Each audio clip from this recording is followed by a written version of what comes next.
Ugandan lifestyle nze Segaba Rashid. Akati kakati Buganda abokeredde mu mawulire agannaku omuzaana Sara Kakungulu ono nga yazaala omulangira Kasim Nakibinge ojjajja w'Obuyisiraamu amunnange afudde.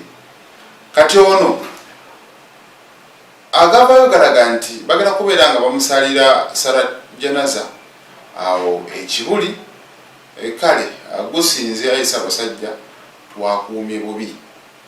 Bwe tugenda mu disitulikiti y'Erwengo eno wakati mu kubeera mu nnaku enkulu abantu bafuna obubenje obw'enjawulo era ne reti y'obubenje egenda maaso n'okubeera nga yeeyongera. Kati pikipiki bbiri zino zabadde ziwenyuka buweewo zasobodde okubeera nga zittomeregana. Emu ku zo yabadde evugibwa omwami yategerekeseeko nga Francis ono yatomereganye ne munne. Kati baneeno bonna bakoseddwa bya nsusso era basobola okubeera nga baddusibwawo mu ddwaliro ery'Embiriizi. Kati eno balabye ng'embeera si nnungi ne basobola okubeera nga babongerayo mu ddwaliro ly'Ekitovu ekitumunange ekyayongedde okubeera nga kiwa amawulire agatali malungi. Kale bannange mwaka tugenda kubeera nga tugumalako olunaku olw'enkya kasazinaakona saa 6 kitegeeza 2024 tujja kubeera nga tumusiibudde. Kati mwongere okubeera nga abannange enguudo muzikozesa bulungi n'ebidduka bye muvuga mu bivuge n'obwegendereza.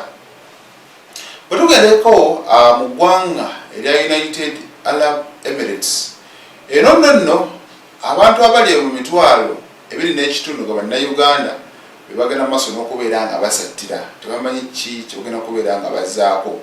Eggwanga lino eno ebibalo biraga nti bannayuganda abali mu mitwalo 10 be baliyo. Kati kwaba emitwalo 10 bagenda abamu okukola emirimu egy'omu nnyumba wa security guard okola mu factory n'ebirala. Kati ku bano emitwalo 2.5 baliyo mu bumenyi bw'amateeka. Visa zaggwako bagendera ku visit visa, abalala badduka mu mayumba, abalala munnange ne babeera ku misango egy'enjawulo. Abamu baabano bawulira nti ate bano beetunda n'ebirala. Kati gavumenti yabawansalesale ne bagamba temujja kubeera nga musukka 31 Desemba. Buli kimu mulina okuba nga mukikozeeko mudde ewammwe. Kino teyakikola ku bannayuganda bokka wabula n'amawanga amalala. Kiisi nti oyinayo abantu abali eyo naye nga bali mu bumenyi bw'amateeka bagenda kubeera munnange nga baddizibwa. Abataddizibwe bajja kubeera nga bakwatibwa kubanga nsalesale wanca. Kati mu mbeera nga bweri abantu bongedde okweraliikirira n'okusattira kuba abantu bangi nnyo abalebibwako emabegaawo mu butambi nga bali awo ku deportation centers bagamba ekyamazima twaliyagadde okubeera nga tudde Uganda naye obuzibu ekisooka tetulina passport, ekyokubiri tetulina ssente, tuli eno tetumanyi kikiddako. Bwe bakusiba ne bakutta n'ebirala n'otoloka ekyamazima oba tumanyi kikyakuzzaako. Kati abamu nga bannayuganda balaga bandyagadde nnyo okudda naye ebyo bibalemesa okubeera nga bakomawo kubanga omuntu seba okudda waneeno bw'obalabalamu akasente ka tiketi bw'obanga eri byali byayonooneka kayinza okuzibuwalira. Kati mu mbeera nga bweri munnange bannayuganda kati beeyongedde okubeera nga beeraliikirira naye nga kyo etteeka liba lyayita nti mugenda kubeera nga mukomezebwayo mwenna abaliyo mu bumenyi bw'amateeka nja kwekanga nga munnange ate kyongedde okuleetawo obunkenke. Jjukira eggwanga lino eno erya United Arab Emirates emabegako eri lyali litandise n'okumma abantu visa.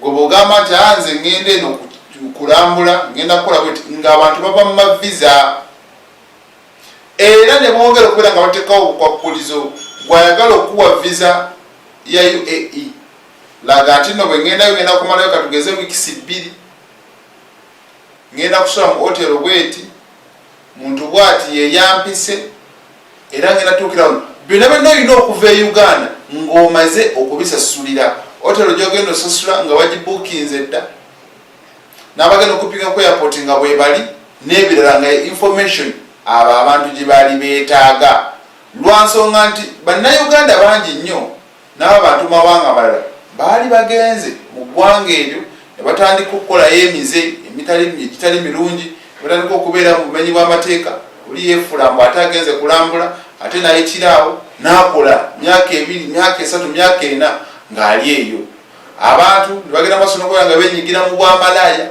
ne bakola emize egitali mirungi so kyebava bateekawo obukwakulizo obufaananako bwe butyo naye kati omwaka gwonna eno nga tuguvunzika ogwa 2024 babagambye mwenna mudde wammwe nkugambye abantu 2.5 bannayuganda bali eyo tebalina mpapula zibakkirizisa kubeerayo nakukolerayo kati bo bagenda kuzaako ki kati nno ambasada Abe Walusimbi ono nga mwozo president ku nsonga z'abantu abo abali e Bulaaya kati yasobodde okubanga bano abategeeza bannange mufube okulaba nga muregisteringa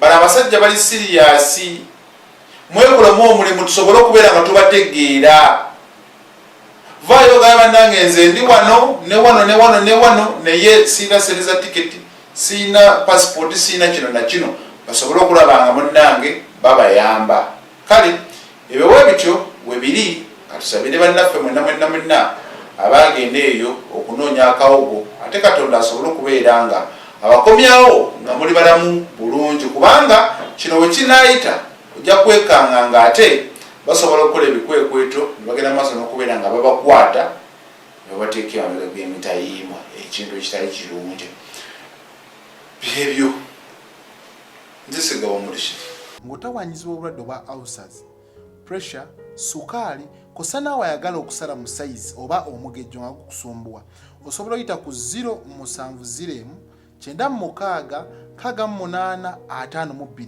oyina amannyo okulamu limu ku limu gagenda galiibwa ebiwuka nkubuulira eddagala linene lya Abo ligenda kubeera nga likolerako ddala bulungi nnyo nammwe abasajja bansindika njake n'oba mitala w'amayanja lijja kubanga libeera delivered wennyini wooli welijja okubanga likutuukirako ddala abali mu ggwanga erya Uganda nammwe osobola okujja ku ofiisi zaffe